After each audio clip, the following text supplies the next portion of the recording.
inauguration of the Global Teachers Forum. In our former discussion and in our former meetings, there was a webinar where we said that we are going to be forming the Global Teachers Forum. And then here we are, the group has been formed, and then we have about 1,500 members from about 45 countries of the world in that group. And recently, we constituted the leadership of the Global Teachers Forum as well, so that the group can start to move. The body is a global body that encompasses of teachers, where we have teachers community from different parts of the world, networking, learning, and of course they are going to be mentioning some of the programs they are going to be having. They'll be having free webinars with certificates. They'll be having global education projects and so on. And so we'll be inaugurating the officials today. But much more importantly, we are going to be discussing an interesting topic today, where we have our guest speakers on board. One of our guest speakers here tonight is Professor Dr. Siam El Kafefi. She's from New Zealand, and of course, she will be leading the first discussion, the first presentation today. We are also grateful to have Mr. Eric, who is a Global Teachers Prize top 50 finalist in our midst from South Africa. He will also be sharing his thoughts with us today. So it promises to be a time to learn, a time to network. Like the reason why we ask us to really put our countries there, you can decide to also network with people from this platform and improve your network as it is. So we're going to be learning, and of course, we're also going to know what Transformative Teachers Academy program is, and then of course, the program is kickstarting immediately after today. The program is kickstarting. We are going to learn about the program.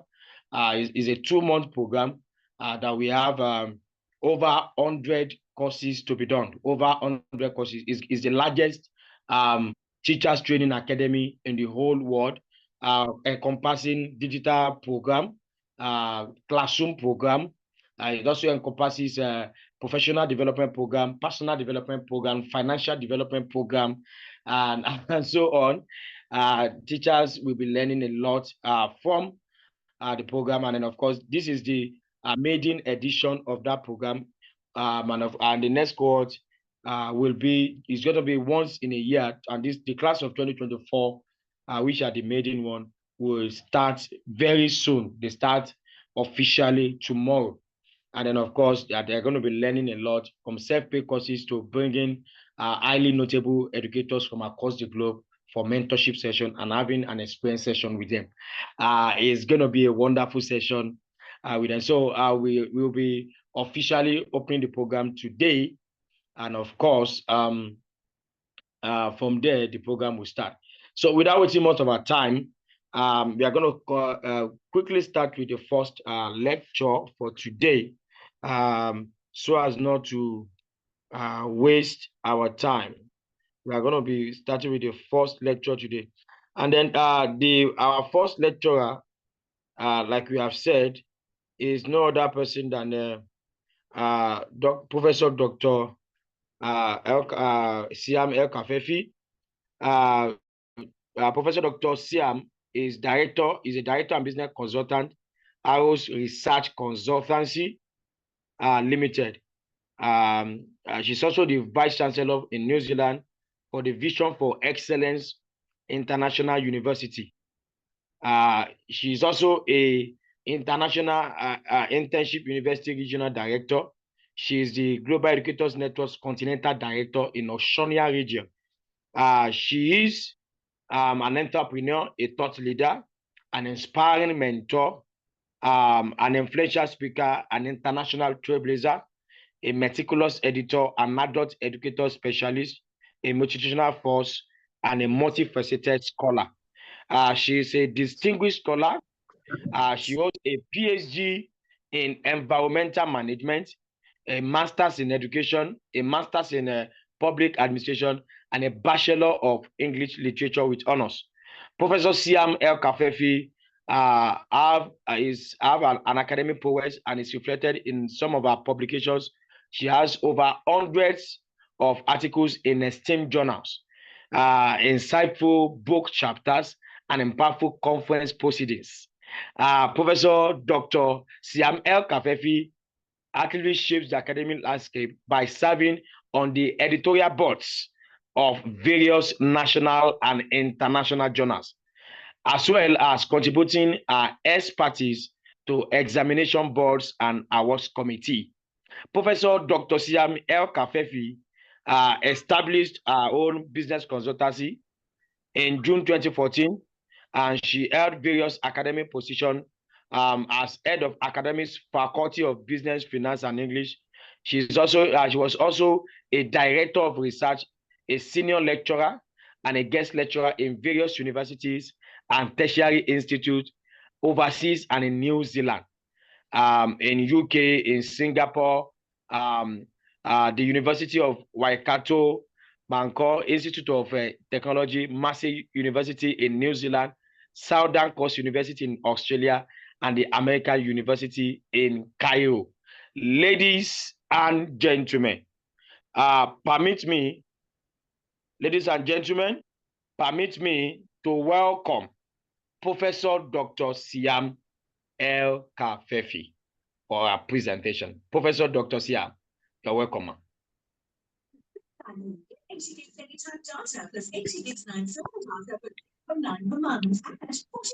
Let's put the mic. Professor, you have the floor. Prof, you have the floor. Thank you very much. Good morning, good afternoon, good evening. Kia ora from New Zealand, Aotearoa, the land of the long white cloud. Thank you very much. I'm humbled by your introduction. Thanks for the program organizers. Thanks for our colleagues from all around the world. And in this auspicious inauguration of this program, I hope that we achieve all we are here for. It's a wonderful opportunity to be on such a platform, to collaborate, to work, and to engage with like-minded people. Thank you very, very much for this opportunity.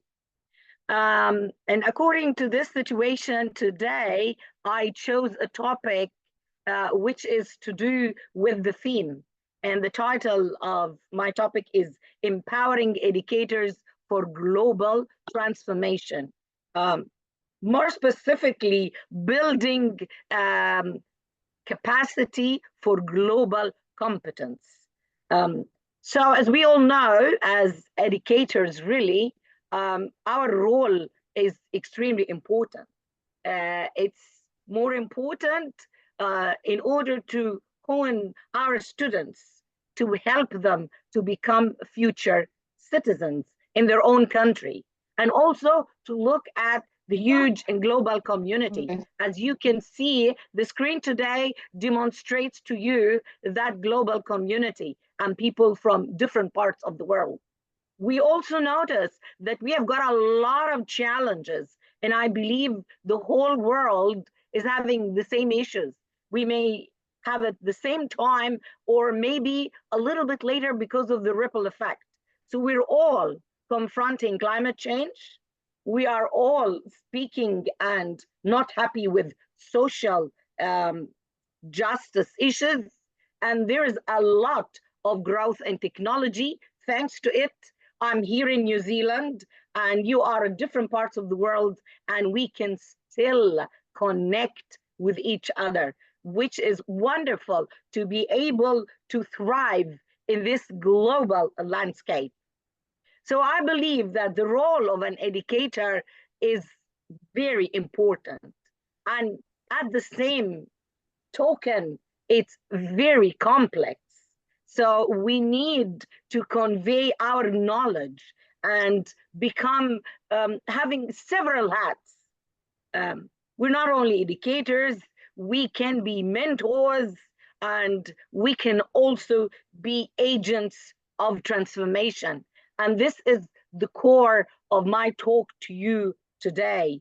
And more specifically, to discuss the concept of global competence and how to generate this next global citizen.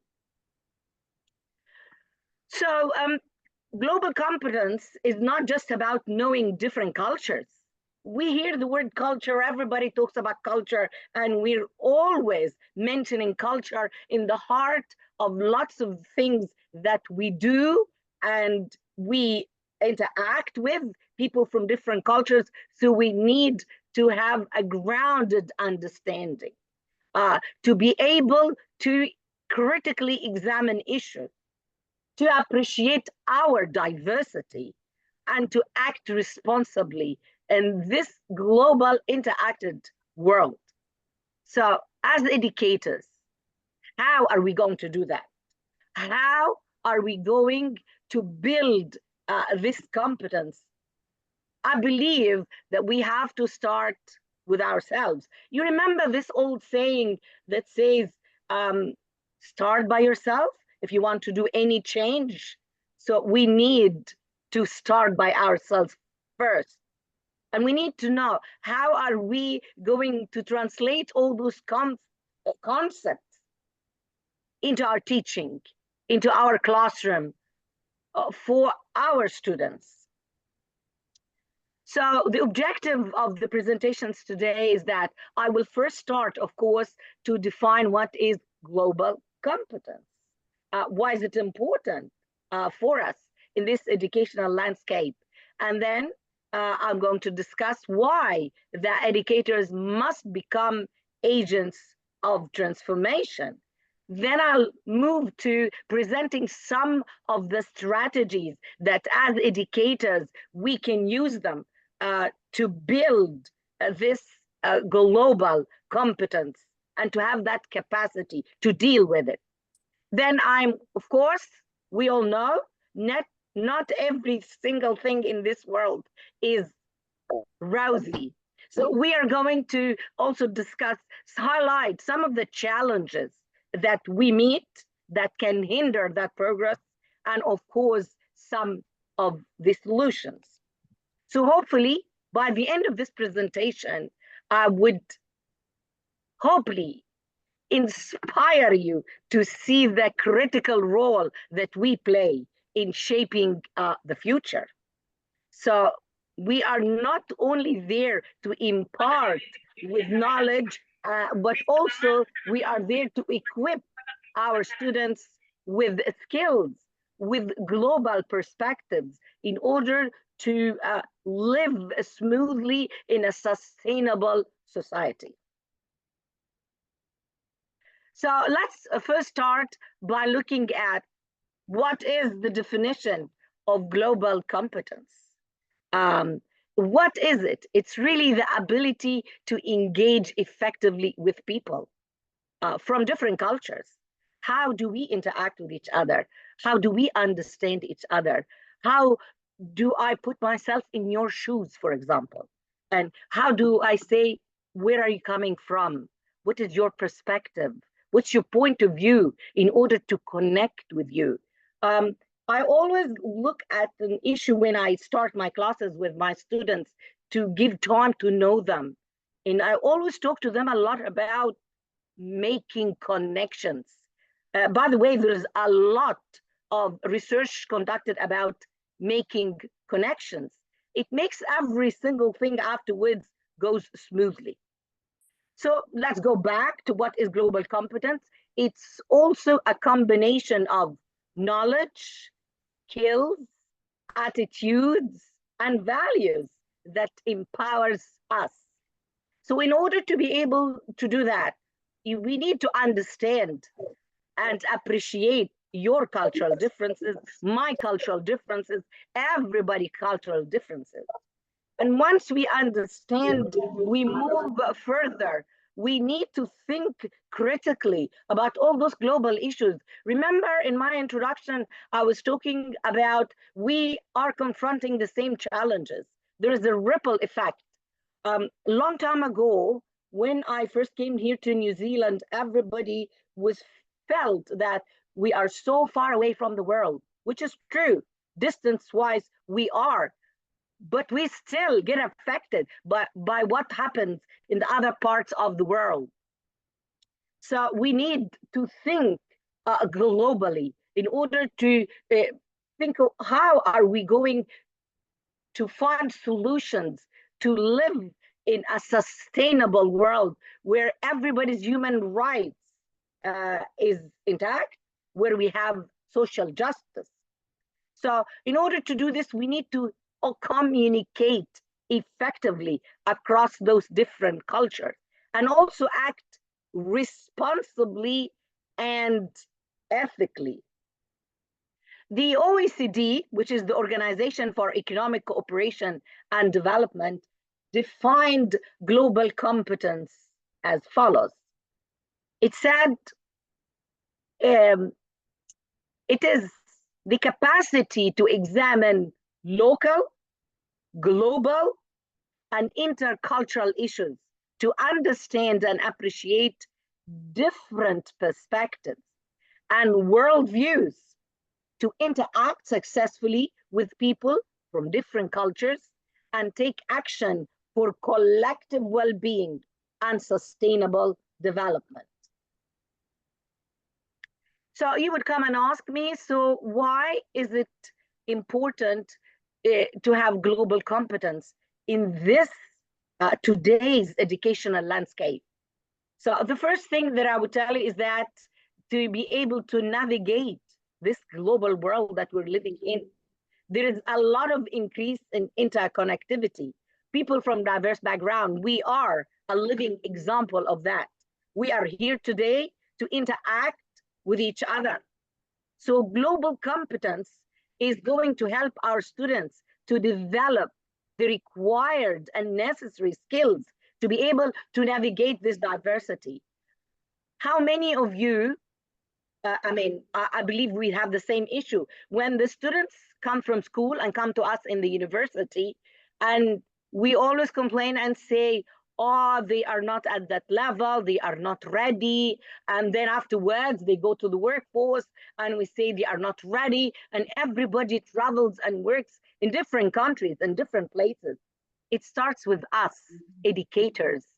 We are the core, we are the heart for what's happening. So we need to prepare them with those skills. So if they understand global context, this is going to allow them to collaborate effectively, whether in their personal life, whether they're in professional life, whether when they go overseas and face those global problems. So they would have this mentality of innovativeness across borders. The other important issue is also to foster empathy and cultural awareness. So this global competence will teach students to approach things with open mind and to reduce cultural biases and foster empathy. People get biased because they don't understand, they are not aware. So if there is cultural awareness, then that will reduce those biases. It will enable them to build a more inclusive society and workplace where they are going to be appreciative of different perspectives. I use a certain example. I believe that some of the people would know the story, which is the elephant and the blind men.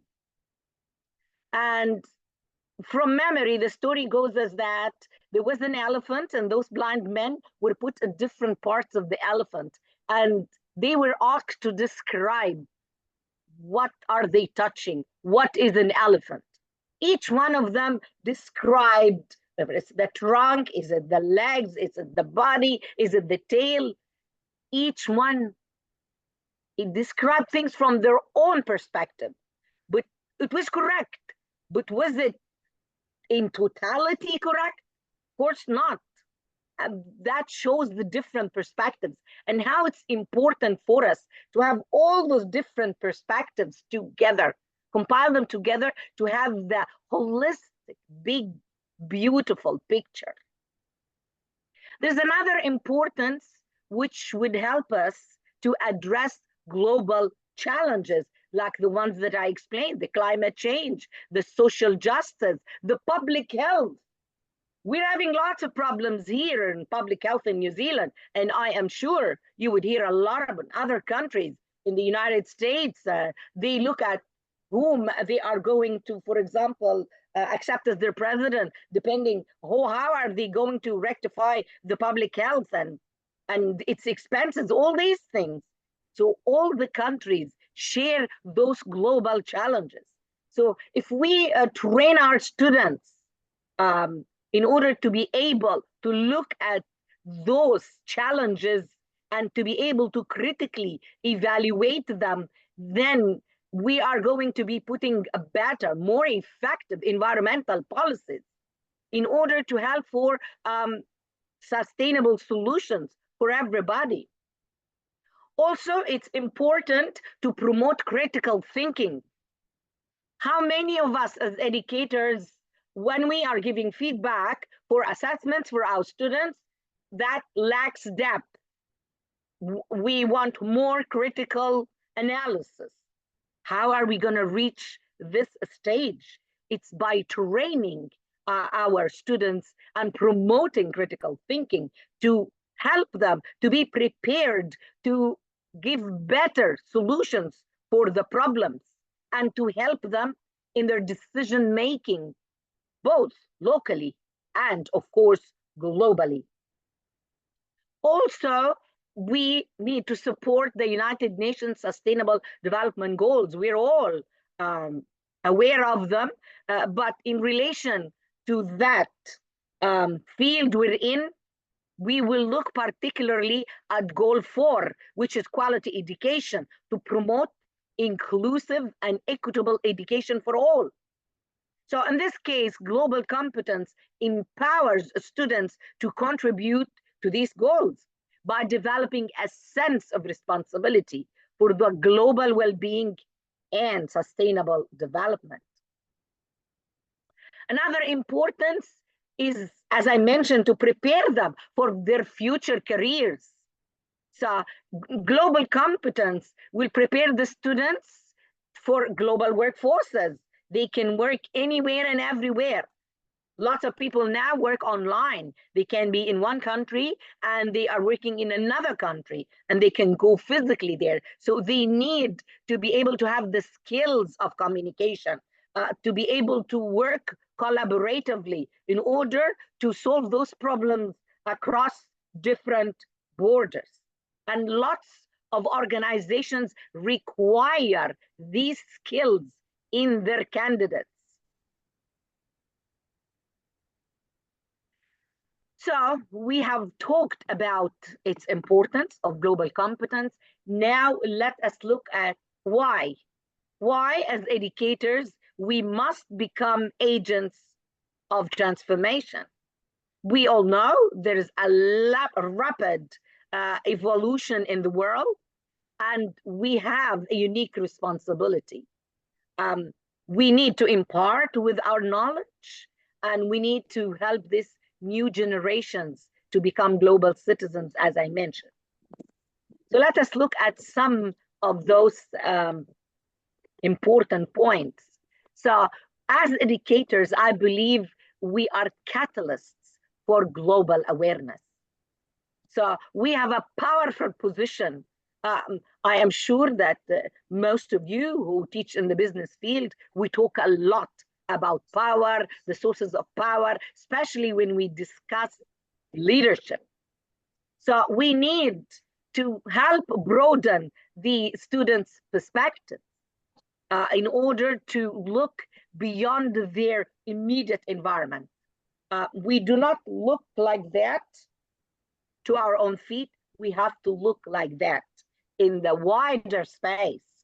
So when we actively integrate global contexts in our lessons, this is going to heighten the awareness of our students to look beyond the local and the national boundaries. It will encourage them to look at other roles in this big, huge, wide world. Also, how can we do that? You can come and ask me and say, Sam, how are we going to do this? Well, we can incorporate case studies. If we are looking at, for example, environmental issues, environmental policies, we can take examples from case studies to help them to look at their local situation versus the global one.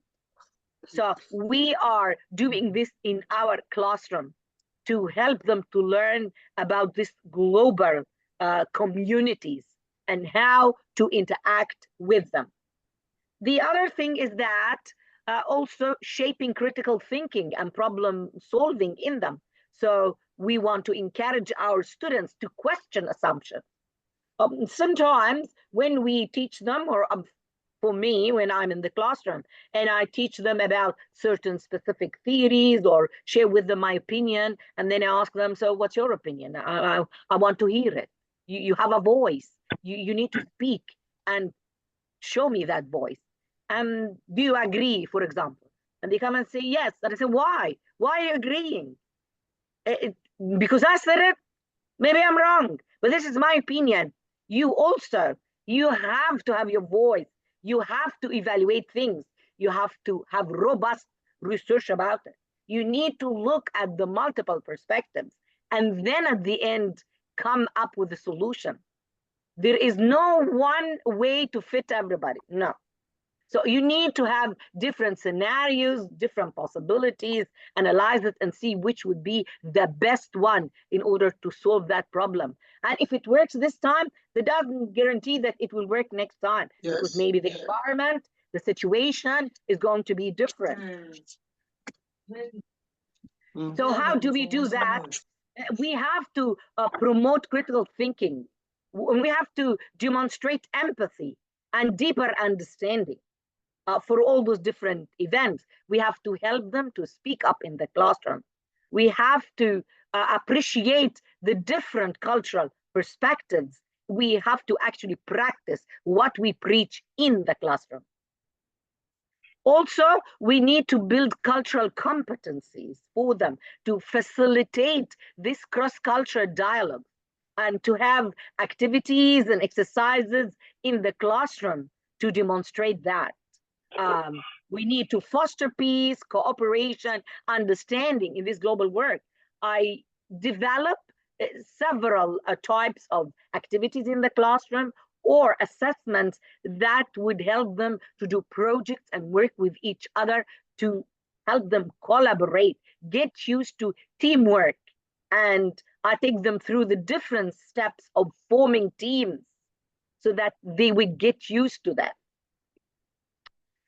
Also, I talk a lot. For example, I teach right now a course that is a requirement by the government here for anybody who wants to go and teach adults. So one of the things that I've noticed in their feedback, oh, this is good, no, this is not good, and it's very shallow, and they are just apprehensive. They don't want to go deeper, give better feedback. And I keep on talking a lot about feedback. And then I started talking to them about emotional intelligence and making activities and exercises with them to help them understand their own emotions and to be able, after that, to understand others' emotions and act accordingly. And I found a huge difference in their feedback between before we talked about emotional intelligence and after we discussed emotional intelligence and practiced. Also, how to encourage them to be active global citizens, to make them understand that they need to take responsibility for the well-being of others and the planet. We are not here all alone. I'm sure that all of you hear about, oh, takes two to tango. Uh, Two heads is better than one, and all those sayings that we have in our everyday life. It's very important to build this in them, to empower them to be engaged in social justice initiatives, environmental sustainability efforts, and humanitarian projects. And this can also start in the classroom, helping them to look at real world problems and look at it from a global scope. The other thing is also navigating this digital age and global interconnectedness. I do still have a lot of students in my classroom who hate technology. They don't want to deal with it. But when they are put in situations where they know its value, then they will appreciate it. So when we were in confined to our homes in COVID-19, we were all asked to go home. We have to start teaching on Zoom. And then we went back to teach face to face. And some of my students, they don't want any more Zoom. They don't want any of it. But then when they were put in situations, and we were in the classroom, somebody was sick, somebody was not in Oakland, not in the city where we live, somewhere else. So I subtly introduced again technology and told them, okay, no problem, stay where you are, and I am going to hook you on Zoom and you will attend the class. You cannot believe the gratefulness and thanking me and sending me texts and emails and how wonderful it was and thank you for doing this. So sometimes we need to introduce things for them in a subtle way or an indirect way, especially the ones who are resisting um, the importance of technology, because for us, um, sometimes we hate change because of fear of the unknown or fear of getting embarrassed. You need to understand the psyche of those students in order to help them acquire those skills for a smoother communication and collaboration across the different ages and the different cultures. Now, let us look at some of those strategies that we can help to build the capacity for global competence, to increase the interconnectedness to our world, to foster it with our students, and to help them. We need the help, of course, our schools, our institutes, in order to help us build this capacity for this global competence. This can happen through professional development, curriculum innovation, and effective pedagogical approaches. So let's take each one of those three strategies. So the first one is professional development for global competence. We hear the word PD, professional development, everywhere, and everybody talks about it. Some organizations provide it easily, others don't. Some give you the related ones, some don't. So let's have a good look at it. So what are the key strategies there is that we need to have workshops and training on global competence. Um, in order to have intercultural communication, global issues, and critical thinking. So these programs should expose us educators to global trends, diverse perspectives, and teaching methods that promote inclusivity and understanding. Um, I consider myself one of the very lucky people, and hopefully lots of you too, that our organizations provide for us workshops. They bring international speakers. Um, we have regular workshops where we ourselves also interact. We used to have like every Thursday meetings where each educator would come, would share a new technique, a new thing that they are incorporating in their classroom. It's very important to participate. There are lots of people, for example, they know about the United Nations Sustainable Development Goals, the SDGs. Some of the people may not know exactly about it. So these workshops and training helps them to be aware of them. Also, there are cross-cultural exchange programs, which is very useful. So these experiences allows us to bring global perspective back to the classroom. We may go, for example, attend conferences, network, share with other professionals from different countries, know about their programs and exchange, collaborate. Lots of people do research papers from different parts of the world. So that helps us too. There is also, which is very popular, collaborative learning communities. I consider that platform we're in is a demonstration of a professional learning communities where as educators, we are collaborating, we are sharing best practices that is related to global competencies. I am here with you today talking about my experiences, some of the things we do here in New Zealand. I look forward also to hear about your experiences from your different parts of the world, which would help grow this professional learning communities. As we heard from our colleague who started this session, mentioning that starting officially from tomorrow, there are going to be different educational programs happening. So we're all looking forward to that, I'm sure. Now let's have a look at another important aspect, which is the curriculum innovation to foster this global competence and look at different approaches. So we can have the integration of global themes across the different subjects. So we can teach our students about global trends, such as sustainability, human rights, global health, to allow our students to analyze these issues from multiple disciplinary perspectives. It would help them also to apply those skills and to understand their impact. We can also have a project-based learning with global focus. We can ask them to find and propose solutions for global issues, work with colleagues and peers. I used to, I still, sorry, I shouldn't say I used to. I do have a colleague who is in one of the universities in Indonesia. And what we do regularly in different semesters is that I would invite her to my classroom and vice versa.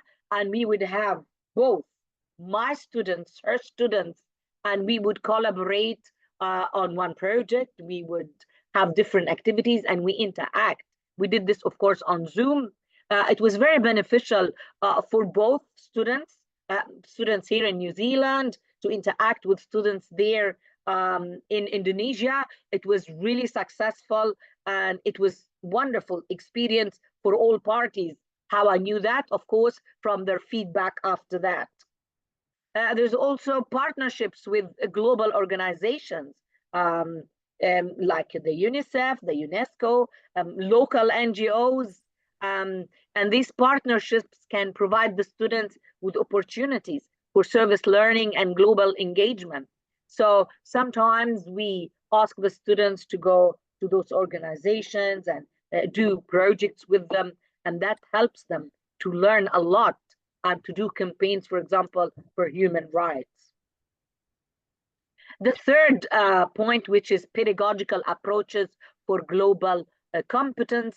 And in this one, I believe the educators must create learning environments that encourage dialogue, reflection, and action on global issues. In my course that I do, I encourage a lot my students on to become a reflective practitioners. So some of the strategies would be intercultural dialogue and collaboration. So we should facilitate open conversations about global issues, encouraging students to listen to diverse perspectives and reflect on their own biases. This can be done through activities within the classroom, how to link these things to our curriculum and what we are doing. Also, to help them to critically think about media, which what we call media literacy. So we can teach our students to evaluate news and social media and other digital content to help them to develop deeper understanding or how global issues are represented and the importance of multiple viewpoints. So I think it's very dangerous with the social media these days and TikTok and uh, Facebook and Instagram and WhatsApp and all these things. Um, we need to be open-minded, and at the same time we need to evaluate all those different pieces of information that we're getting from different countries, talking about global events, and the world is full of those events these days. So we need to understand the differences between a person's perspective and biases. It's a very thin line there. Very important. So also service learning and global action projects are a key thing so that help the students to collaborate with international organizations. Um, how we do that? We have to also raise funds for global causes like education for refugees or disaster relief. We do have a program here in New Zealand, which is the refugee quota and the resettlement here, um, which is a very popular and a very successful one too. So, as I mentioned to you earlier, that we don't live in a rosy world. We do have challenges. It's extremely important that we know about those challenges in order to be able to interact, find solutions for them, and minimize from them, so that things would go smoothly, hopefully. So we need to explore also solutions. So let's look at the challenges first. So knowledge, awareness, that is the most important thing. Admitting that we know or we don't know, we understand or we don't understand. So the first challenge is what is called lack of awareness and understanding. And that's a big issue, you know. Lots of people, educators, non-educators, lots of people, they may not fully understand what is global competence, what does it entail, how to implement it in the classroom. So this lack of awareness can lead to hesitation in integrating global themes in our teaching. Yes, if we don't know something, if we don't know a subject, if we don't know an issue, how can we incorporate it? We can't. So that has got an impact on our curriculum, on our delivery, and it is going to limit um, the exposure of our student to this important concept and perspective. The second challenge is that limited professional development opportunities. As I mentioned to you, yeah, I consider myself, I was lucky in some respect, but not everybody has got the opportunities for professional development. And um, that would leave us as educators feeling that we are not prepared to address this global theme. Also, we cannot deny the challenge of institutional barriers. We are confined as educators to follow a rigid curricula that is standardized. We have to follow it. And sometimes these curricula, they lack support for innovation. And it's challenging for us because we feel constrained. We have to follow strictly certain policies, procedures, and practices to survive and keep our jobs, let's be honest. There is also cultural resistance. As I mentioned to you, lots of people, they hate change. They don't like it. They resist it because they don't understand it. They feel this conflict. locally, or they would prefer to deal with things where they are. They give it priority. So that actually hinders us to use any other methods in our teaching. Also, big challenge, insufficient resources. We need resources as teachers. We're always struggling. And please remember, um, time is a resource. And because we are wearing lots of hats, and also fundings, um, we are always struggling to find resources. Um, and that impacts on the creation of our lessons and how we connect with our students in relation to global issues and perspectives. Now, let's look at solutions. What could be possible solutions to help us with those challenges? And the first one, and most important, of course, is professional development programs. To have these training programs that can provide us with the knowledge, the skills, the resources that we need in order to help us work those global themes effectively. So we need to have workshops and training sessions that focuses on those strategies to integrate global competence in our curricula. Also, collaborative networks in order to foster culture for shared learning and innovation.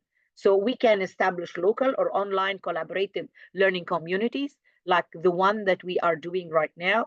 That's an amicable effort to help us network together to foster this global competence and take things and incorporate them in our classroom. Don't you think so? Also, it would be great if we have curriculum flexibility and innovation. Um, yeah, hopefully our institute would assist us and helps us to have this freedom to adopt lessons. Um, yeah, also leadership support. They are the movers, the shakers. They are the ones who we need their support to create this environment, to give us the resources, to help us become creative and innovative, and to prioritize it. There's also access to resource and technology, and that can be textbooks, online material. Um, thank God we have Google, we have ChatGPT, we have lots of things at the tip of our fingers right now in order to support this global competence education. So if you search, you will find there's a lot of opportunities that our predecessors were not lucky like us. Also, we need to address the cultural resistance, and that can happen when we are engaging in dialogues. We're highlighting the benefits. We're teaching global issues and perspectives, so people become aware, they understand, they know its importance, and that will help our students to get engaged and learn about the outcomes that can benefit everybody. So, in conclusion, building global competence within our education practices, I don't think it's just an option. It is necessary in today's interconnected world. So, as you can see, I've discussed with you the how global competence equips students with the skills they need to navigate these complex global issues and foster an understanding of diverse perspectives. To achieve these goals, we must empower the educators to become agents of a transformation. So, as we move forward, let us commit to prioritizing global competence in our educational system.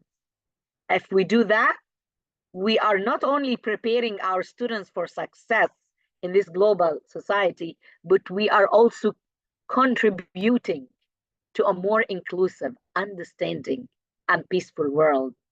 Yeah, I pray for that, and I'm sure you do. I'm so grateful and thankful for your attention. And I would like to encourage you all to take these ideas, please, and apply them in your own context. to foster the leaders of tomorrow. God bless you all. Thank you.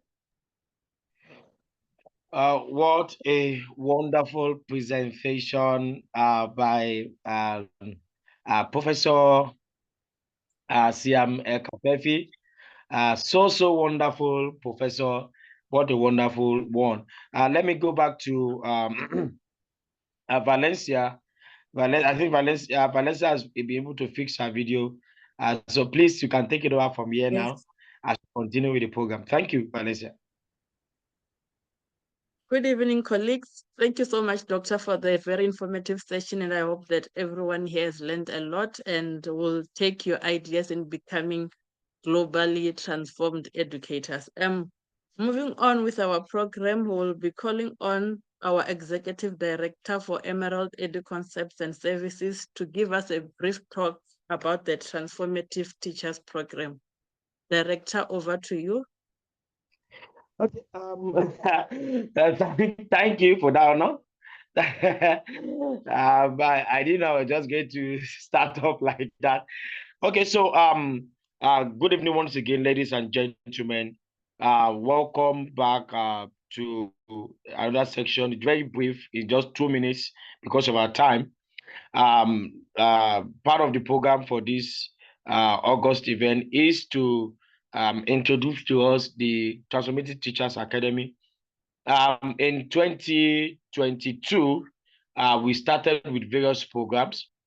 We started with social transformation program where we train teachers on social development, and now they can use education, especially SDGs 4, to transform their local community. Then after that, we also train teachers on digital transformation, where they learn about 50 tools for classroom teaching and learning. And then we also proceed to create programs on professional development, personal development. And then recently, last year, we created a program called Classroom Transformation Program, where we talk about everything on classroom. And as such, from there, we now found out that the programs keeps expanding. We have about 6 different programs. And then we met with the team and we agreed that instead of having those 6 programs, we should have them in a particular program where we have it as an academy. That academy will teach all of these programs in 3 months. And then we are going to be having the classroom transformation program, the digital transformation program, the social transformation program, the personal transformation program, the professional transformation program, the financial transformation program. 6 different programs having close to about 8 to 10 modules each. It being joined into one.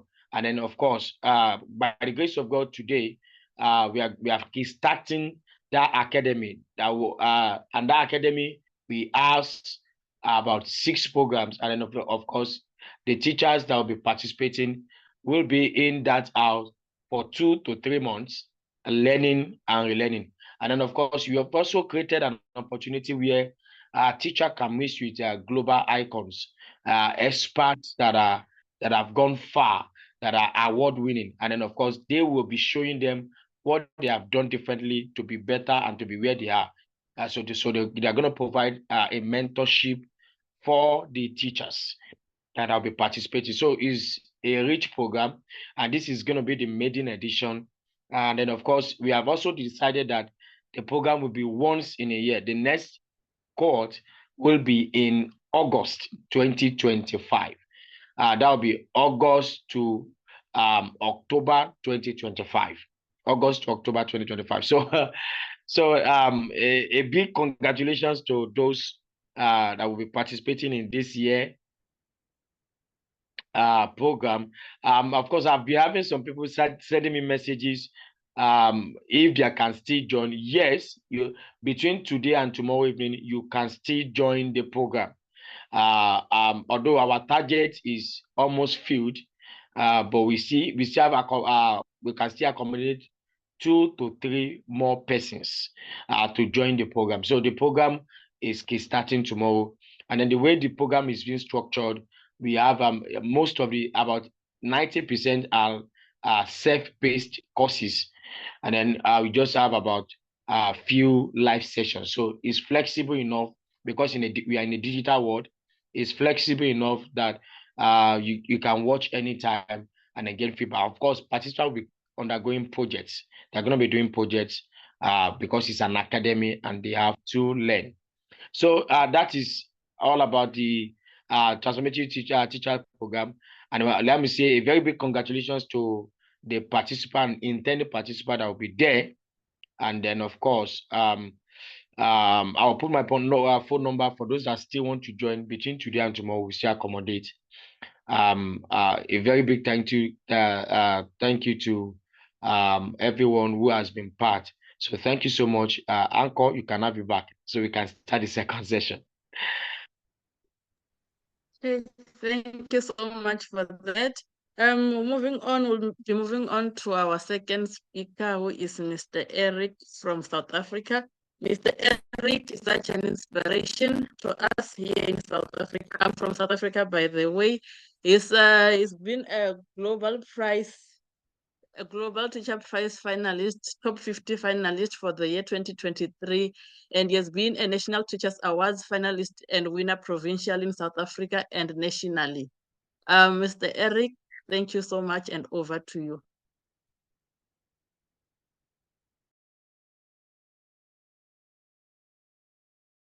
Thank you so much, and good evening, everyone. My name is Masona Mugulwan Eric from Mpanama Village in Sekhukhune East District, Limpopo Province, South Africa. I am so excited to be part of this session, and I'm so proud to see everyone taking part in this session and to see the attendance from my country and elsewhere in the world. That makes me feel proud. I also want to take this opportunity to thank the organizers, to say, keep it up, because the world is a place where each one of us should play our part, should make sure that we collaborate to bring about better society, better communities, better countries, better continents, and better world. So I am so pleased and I'm so proud of that action that we've undertaken as a collective responsibility of each one of us. Now, I also want to take this opportunity to thank Professor Dr. Sihan El Kafafi. She has been my colleague at the Global Education Network when I was still the Continental Director of Global Education Network in Africa, whereas she's the one in Oceania. So I'm quite excited to have met with you, Ma, and I'm proud of your efforts, your activities, your responsibilities to build a better world. I just want to take us to our theme this session, because our theme in this session is about building capacity for global competence. And that is what has brought us here.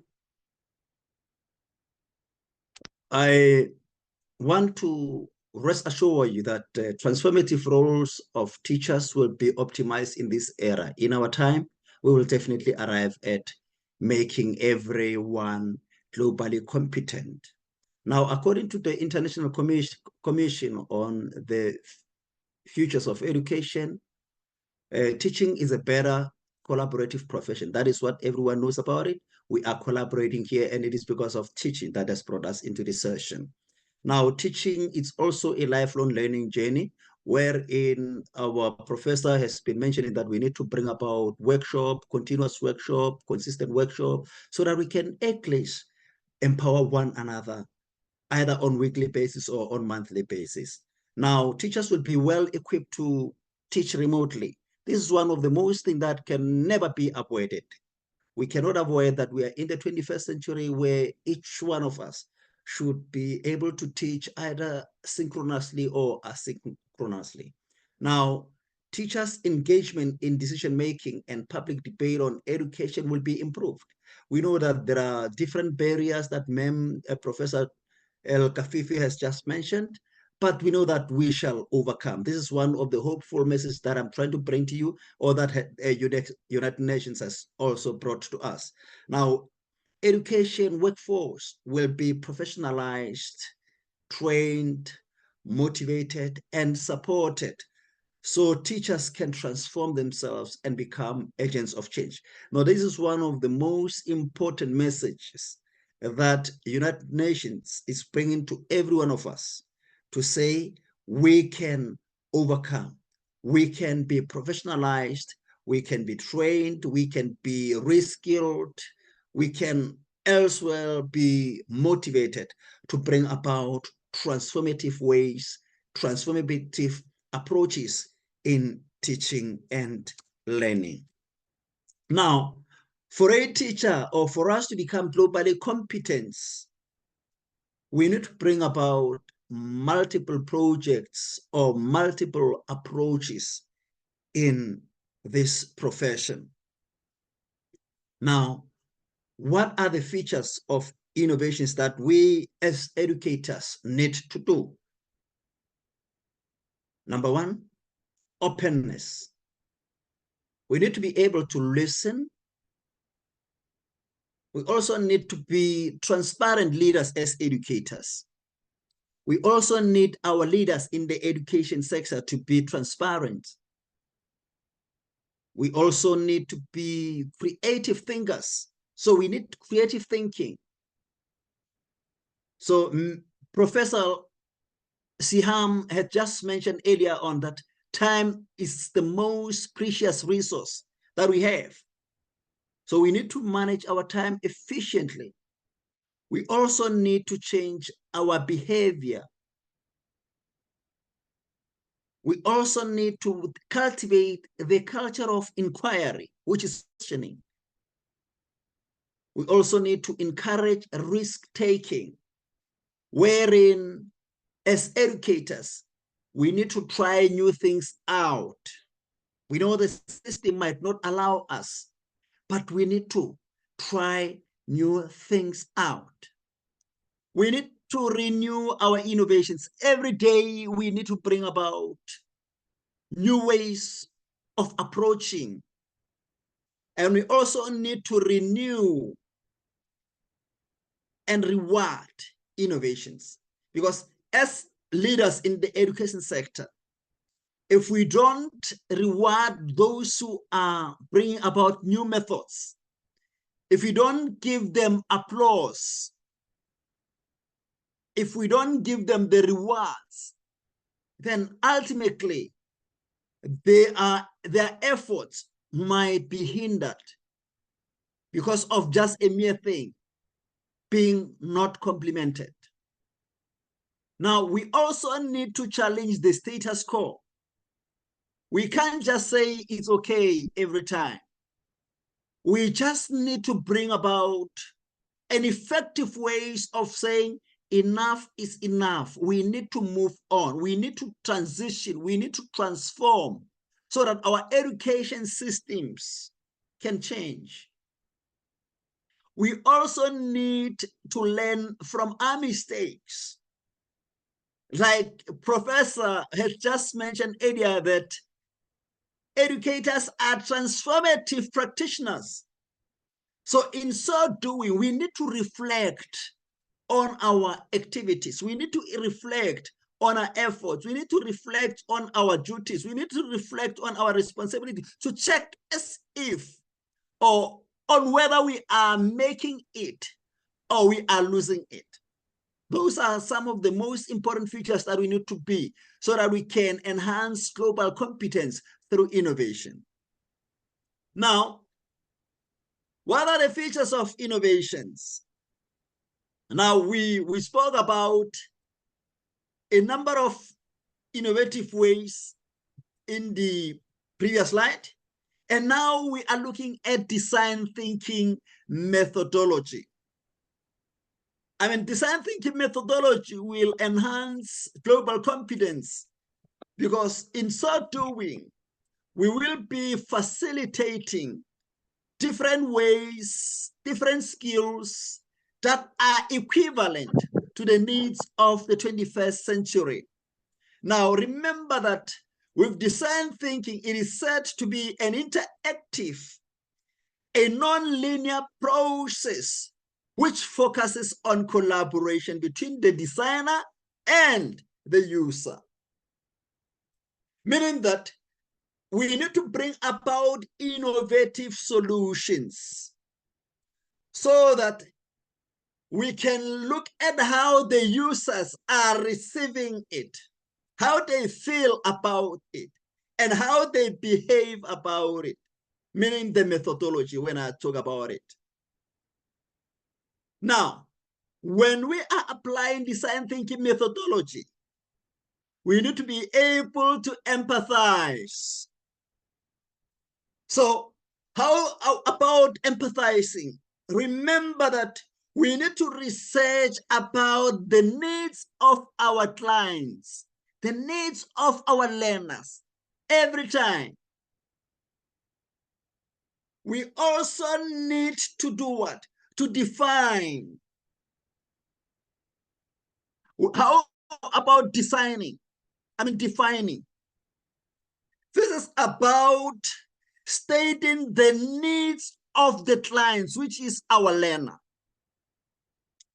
and being able to define the problem they are encountering or they are facing on a daily basis.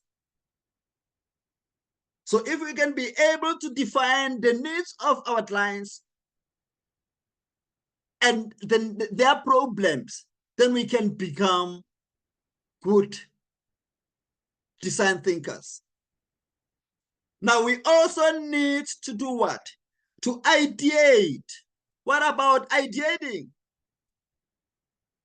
We must challenge the assumptions. We must create ideas.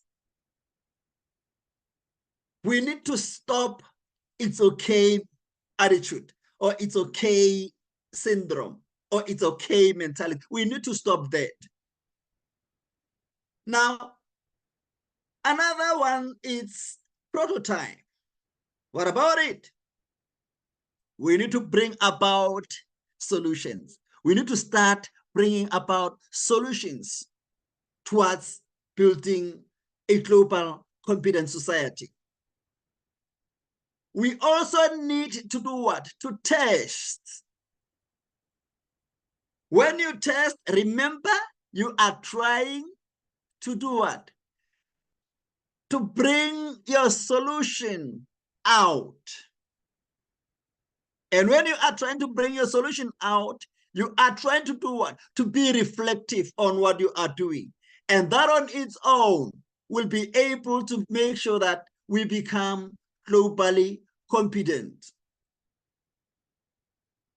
Now, here are types of innovations that we need so that we can foster global competence. We need strategy or policy innovations, wherein we need to develop new missions, new objectives, new strategies, and new rationales.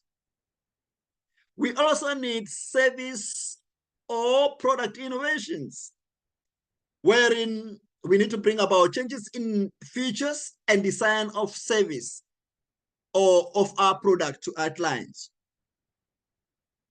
We also need delivery innovations, wherein we need to apply new or we need to bring about new or altered ways of delivering service and interaction with our stakeholders, which is between our teachers, our learners, our parents, the SCPs, and other social partners in education. We also need to bring about systems innovations. We need new or improved ways of interacting with other stakeholders and knowledge bases and changes in governance practices. Now, what about the levels of innovation so that we can become globally competent? We need to be incremental, bring about minor changes to existing services and processes. We also need to be radical at times, bring about new services or ways of doing things in relation to the process of service delivery to our clients, which are our learners. We also need to be transformational or systematic or systemic, I mean to say. Bring new workforce structure. And how do we bring about new workforce structure? Reskill, train them, bring people who are more innovative. And we also need to be sustaining. Organizations move on to an established trajectory by improving performance on existing services or system. That is what we need to do as educators. That is what we need to do as a collective group of educators within this group. Now, what are the general capabilities that are needed so that we can become globally competent?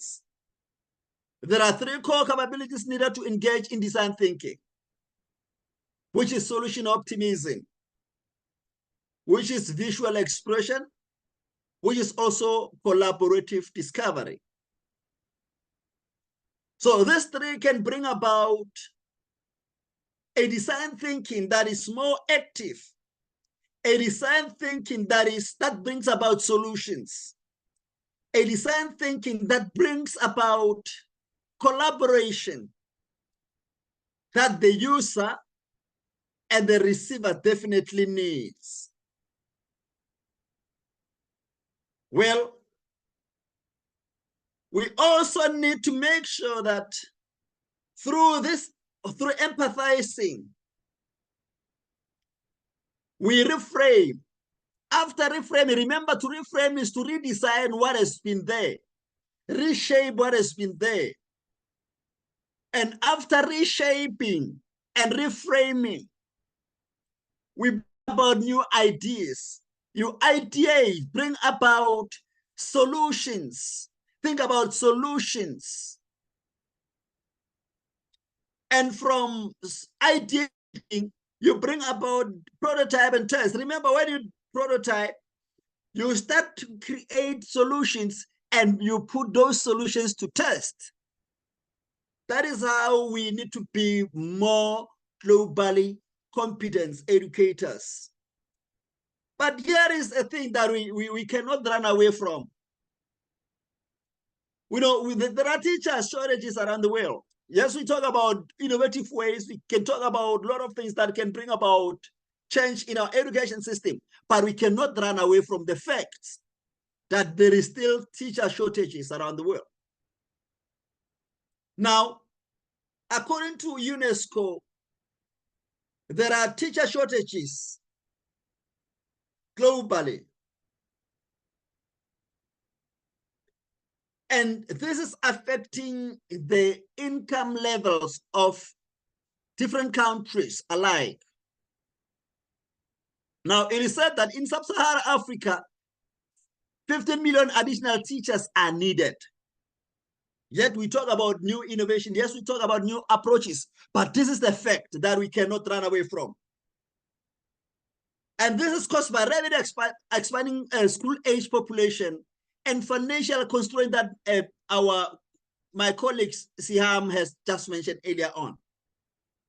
Now, Northern Africa and Western Asia and Southern Asia also face challenges in achieving teacher recruitment targets.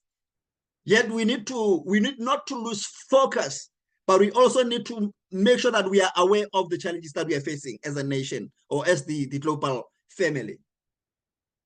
Now, 4.3 million and 4.5 million additional teachers are needed across those regions, respectively.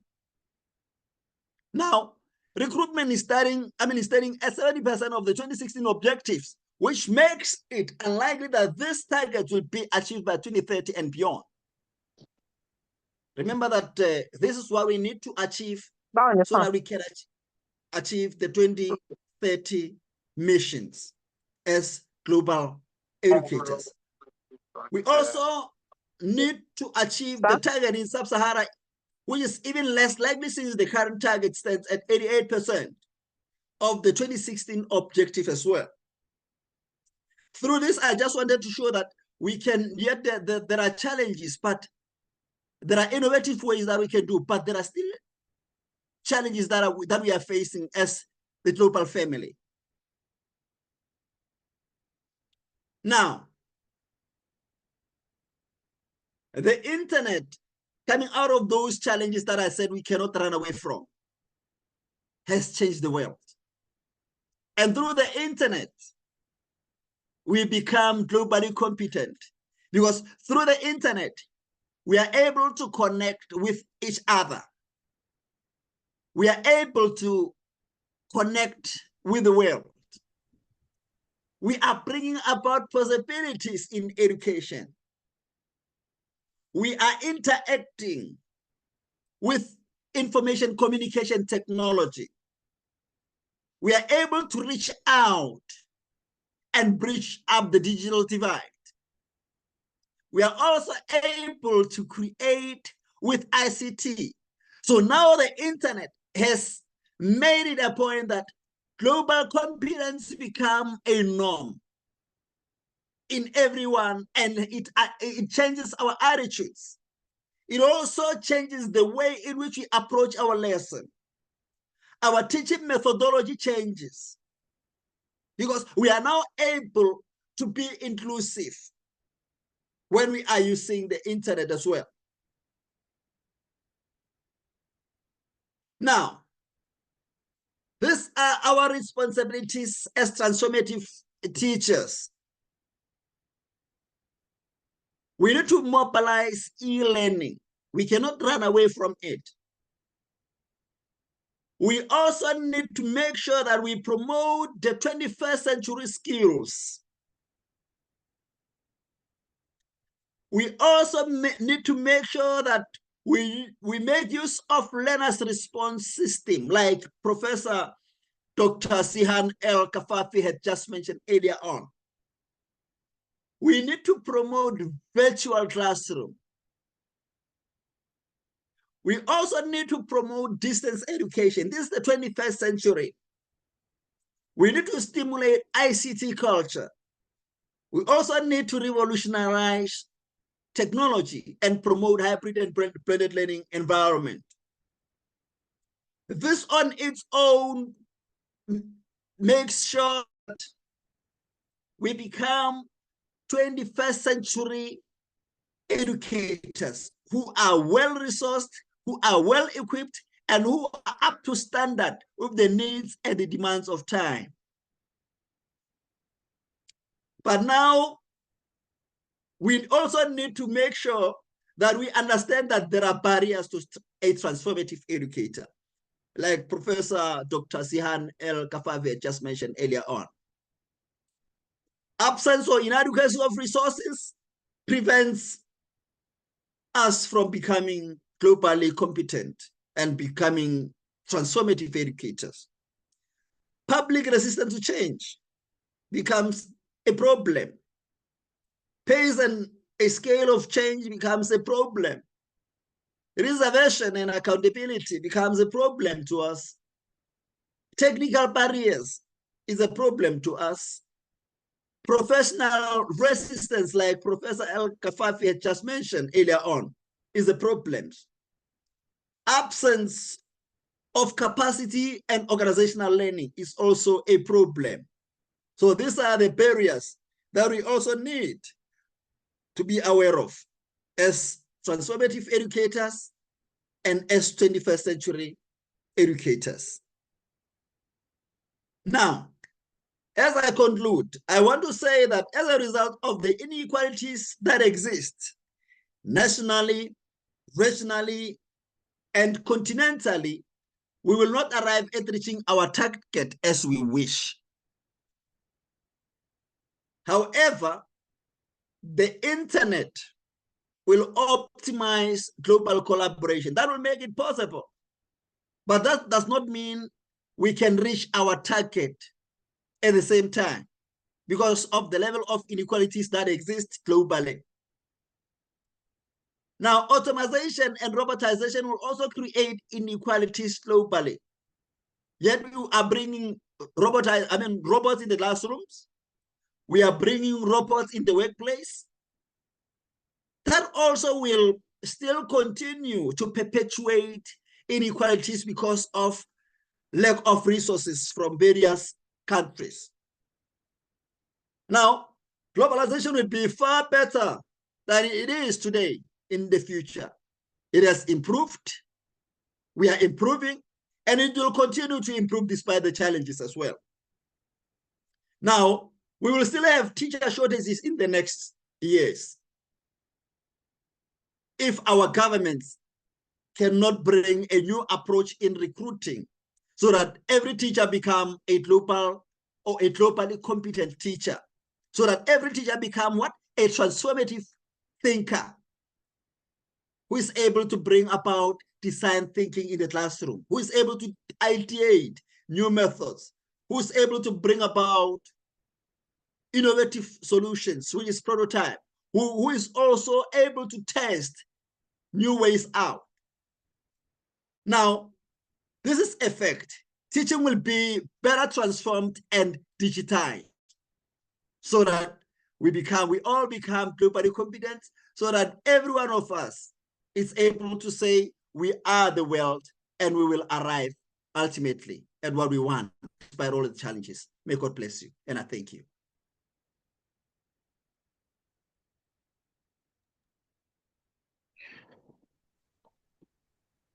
Thank you so much, Mr. Eric, for the informative session. We've learned a lot, and I do hope that we will take into use.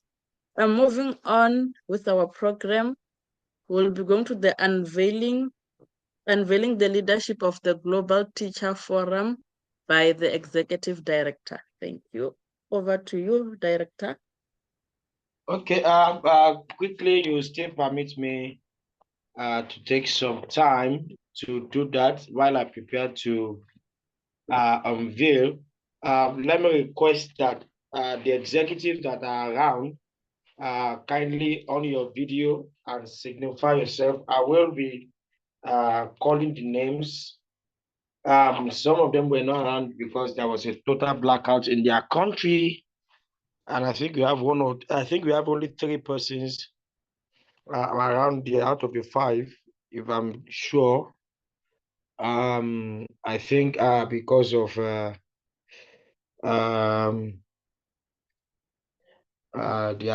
network and the other thing like that. So I will be doing that. If you are the executive, part of the executive, please kindly in the executive team, we have Mrs. Joy Unwachi Famakinwa, who is the project director for the group. Mrs. Joy, if you are there, kindly signify. Mrs. Joy, if you are there, kindly signify. Let people see you. Mrs. Joy, kindly signify. Let people see you if you are there. Then number 2, okay, I think she was there the other time I saw her. Maybe network. Number 2, we have Miss Valencia. Miss Valencia is from South Africa. Okay, Mrs. Joy is there. Okay, Mrs. Joy. Yes, I am. Hello, everyone. Okay. Okay, welcome. Now, thank you very please much. put your video on. We also have Miss Valencia. Miss Valencia has started work program director already. She's the one currently anchoring the program. Miss Valencia, please say hi to the whole house. Good evening, colleagues. I am Valencia from South Africa. Okay, she's from South Africa. We have Mr. Kubai Tabo. She is also from South Africa. Mr. Joanne. Yes, I'm here. Is the communication officer, Communication director. Mr. Kubai, please say hi on your video and say hi to people here. Hello, everyone. Okay. Thank you. Miss Irungu Amado Gracia. Miss Irungu Amado Gracia is the secretary and the secretary of the group, and she is from Kenya. Miss Irungu Amado Gracia is from Kenya, and she is the secretary. She informed me that she will not be available because of the light issue. And then the same thing with the coordinator. The coordinator came along, but later needed to message that something urgent came up. So like I've said, we have 3 of them here. Of course, we are going to be having an additional member joining them. That's Mr. William Otieno, who is also who is the assistant coordinator from Kenya. Mr. William is if you are there, you can signify as well. Mr. William. Hello, everyone. Okay. So welcome everybody. Like Miss Valencia, you will permit me to quickly. Please, you can mute your mics just on your video. Miss Valencia, please permit me to quickly do the job and end it. We'll just go to the oath, and then I will officially present out. And once I present you, we have one of the representatives of the board of trustees for the Emerald Education, Mrs. Bumi Anani. She will encourage you, and then officially will post you out there as the executive of the Global Teachers Forum. So, Ms. Valencia, please kindly permit me that we take the oath immediately. In that line, okay, please can we on the executives? Please on your video, and then of course, as you on your video, you do your hand like this. You do your hand like this. You do your hand like this. So as you take the oath, permit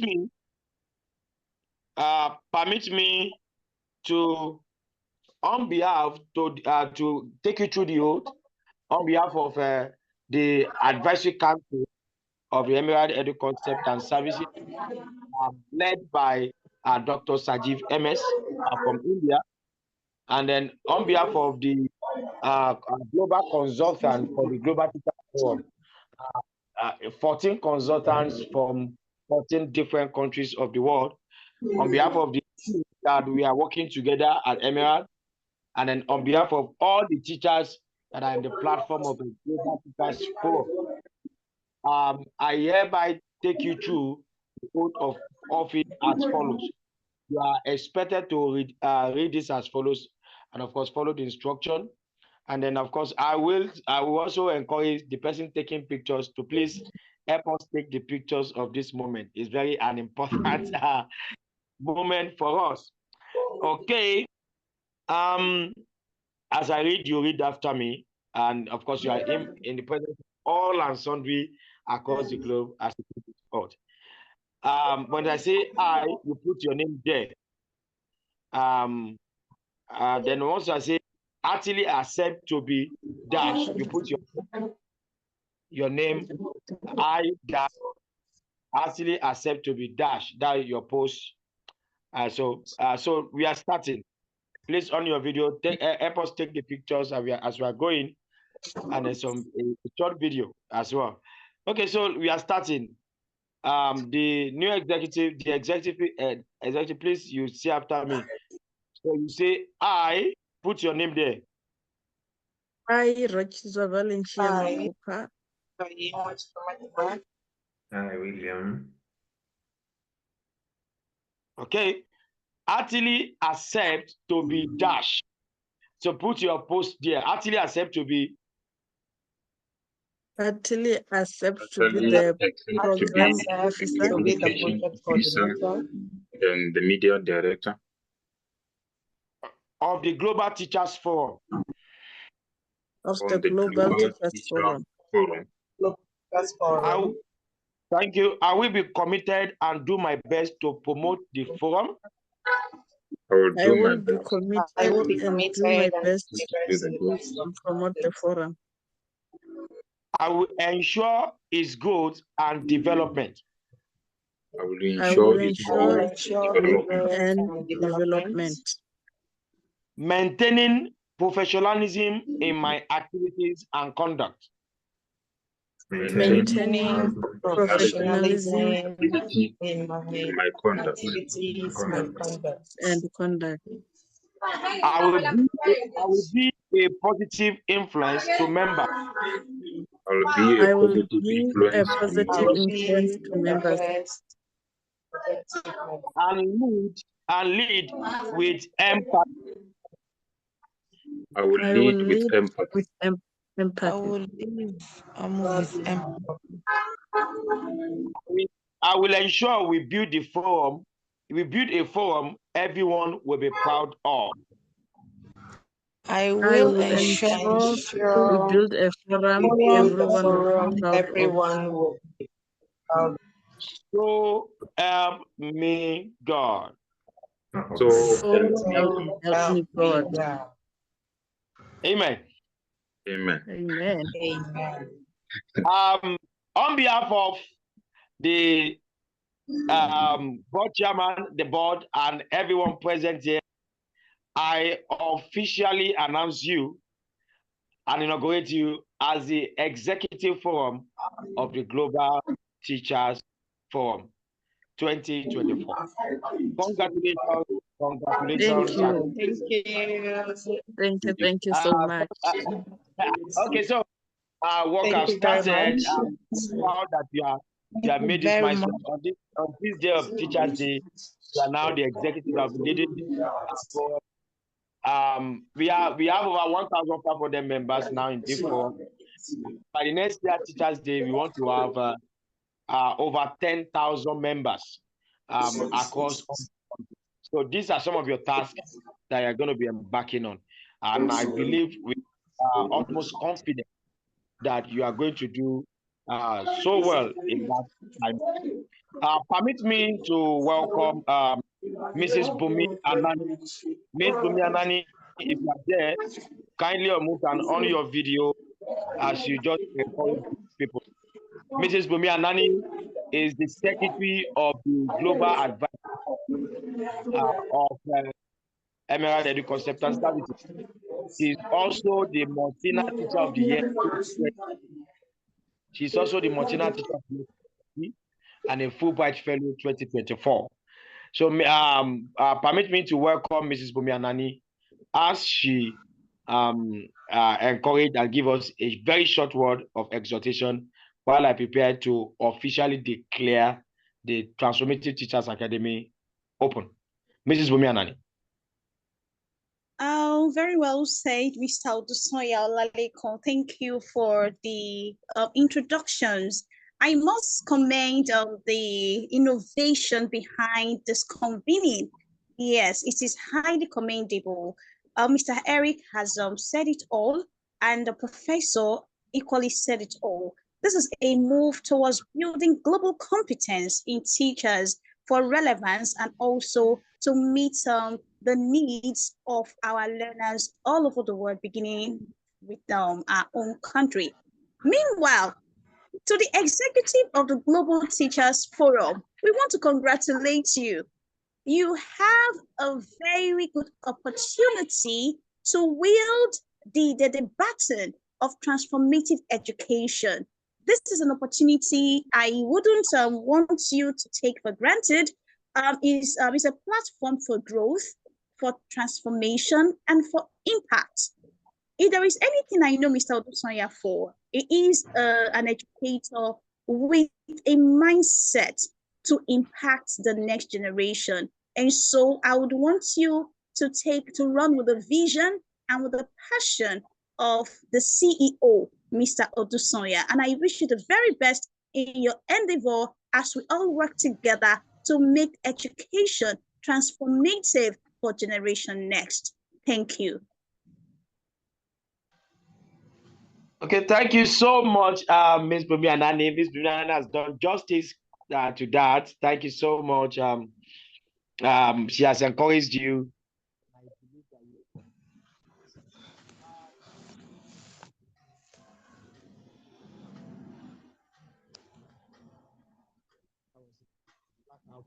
Now, that's Dr. Patricia. Dr. Patricia's official. And so I will do that on her behalf. and I'll declare the program open while we prepare to end this August occasion. So, like we have said, the Transformative Teachers Academy program is starting officially from today. So, on behalf of Dr. Patricia Gonde, who is also a vice chair, who is the vice chair of the Global Advisory Council, and on behalf of all the Global Advisory Council members, I hereby declare the Transformative Teachers Academy program open for the class of 2024. We are hopeful, I will believe that this program will transform the participant, make them better, and of course, build a next generation of transformative teachers across the globe. To the participant and the would-be participant of this program, I want to say very big congratulations to you. You are about to engage in one of the best academy for teachers in all over the world. Over 100 program and modules to deal with. It's a whole lot, but you're going to be learning to be really transformed. And then, of course, at the end of the day, you will be glad that you have joined. So may I encourage you to ensure that you learn as much as possible. Each of the modules, the videos, and like watch during the live sessions, we are going to be bringing you a lot of experts from across the globe to interact with you. Ensure that you learn from them, and of course tap into their knowledge and expertise, so that you can also become a global force. Once again, a very big congratulations to all the participants of this program. I will believe that in no distant time, your reviews and testimonials will show that indeed you are a global transformative educator. Thank you so much, and God bless you. Now, as you wrap up, back to the host as you end the program.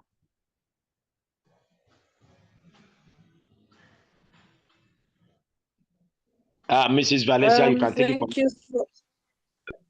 Yes, I am here. I think we are moving on to the last item on the program, which is the remarks by one of the representatives of the leadership that just got inaugurated just now. We'll be getting remarks from one of the representatives.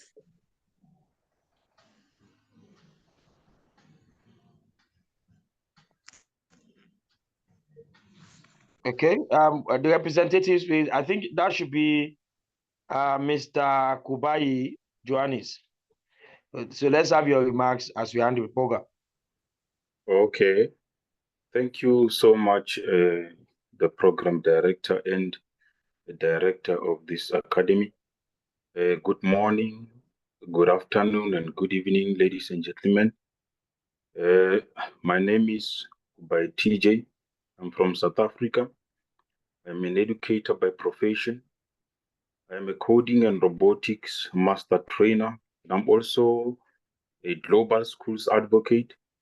I'm currently studying strategic implementation of ICT integration in education with the University of Wits. I'm also doing my final year studying honors in school leadership and management. I'm the founder of and the director of Code SA Foundation. Well, let me start by saying it is a great honor to speak on this platform, representing the newly inaugurated leaders of the Global Teachers Forum. We're deeply grateful for the trust you have placed in us and the opportunity to serve in these pivotal roles. On behalf of the leadership team, I want to extend our gratitude to the host and the team. Well, let me say, your effort have created a strong foundation for the work we are about to undertake, and we promise to carry forward that legacy with integrity and passion. Well, in conclusion, let me say this on behalf of the newly inaugurated leadership. I want to express our excitement for the journey ahead. We're committed to advancing the mission of the Global Teachers Forum, and we are ready to work tirelessly to ensure that our effort make a lasting and a positive impact on educators around the world. Thank you once again for your trust, and we look forward to working with all of you to shape a brighter future for teachers and learners alike. Over to you, Program Director. Thank you so much. Thank you so much, Mr. Kubai. We'll be moving on to the closing remarks by our hosts. Thank you. Okay, thank you so much. As we end this program today, I believe you have learned one or two things from this program. Sorry, I think you have learned a lot of things from the program. Dr. Siam, Professor Dr. Siam have mentioned a whole lot of things that we should have learned from, and of course, Mr. Eric as well. It is not enough to learn, but it is more important to implement. So learning is good, but implementation is better. So whatever we have picked up from today's interactive section and learning experience, please, let's take it back home and start to implement. Let's start to do one or two things with them so we can continue to develop. Secondly, let me say congratulations to all teachers across the globe as we celebrate the global the World Teachers Day today. Once you leave this place, ensure you tag Emerald Edu Concept and Services. You can tag my name, Odison Lalekon, on social media platforms, all social media platforms. And then, of course, you can greet and say happy happy Teachers Day flyer on the platform. So you can have the opportunity of you can have the opportunity. Okay, let me.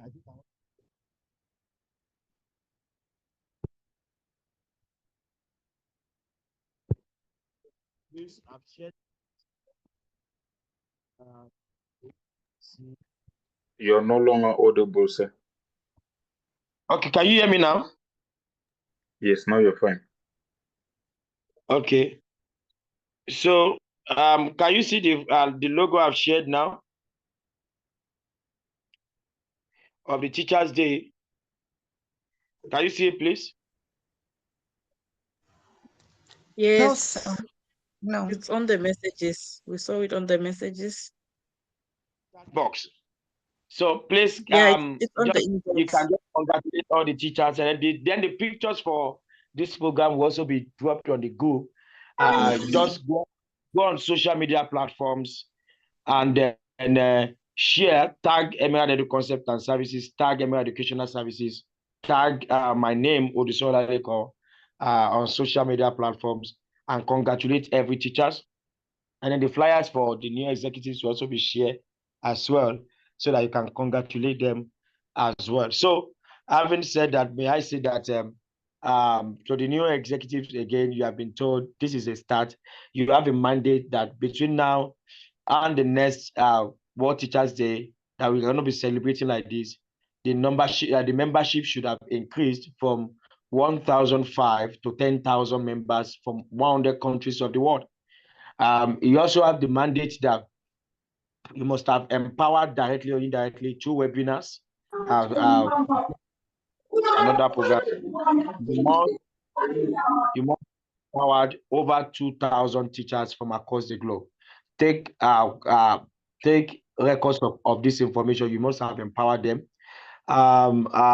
Additionally, the Global Education Project, where we are going to be going out on training teachers in digital skill across countries in the world, must be a huge success under you, such that we are going to reach out to over 50 countries, especially in sub-Saharan Africa, over 50 countries. And of course, we are going to have over 250 volunteers going to this to train teachers. These are some of the milestones we expect you to achieve before the next Teachers Day. And of course, you are going to be joining us. You are going to be having the Global Educators Conference in Nigeria 2025 at Covenant University in Otan, Lagos State, Nigeria. And then, of course, you're going to, of course, in January, you're also going to be having the Global Education Summit. We're going to be having the Global Education Summit, and then we will love you to also be, you are going to be fully part of all this program. And then at one point or the other, we are going to be having to tour some of these countries. We'll be in Nigeria, in Kenya, and in South Africa in 2025, to also have a direct training for teachers across board. So these are more at the milestone we would have achieved before the next year. World Teachers Day. Like I've said, post on all social media platforms, tag email, tag myself, then of course, congratulate the new executive, and let's continue to preach the gospel of this Global Teachers Forum. There is a lot to be done. I know the executives will be coming together to think of a lot of things to do to ensure that all members, and of course, please, all the members there should be a database for them, and ensure that you have a proper database that capture all their information, and then of course, so that it can be got back to easily.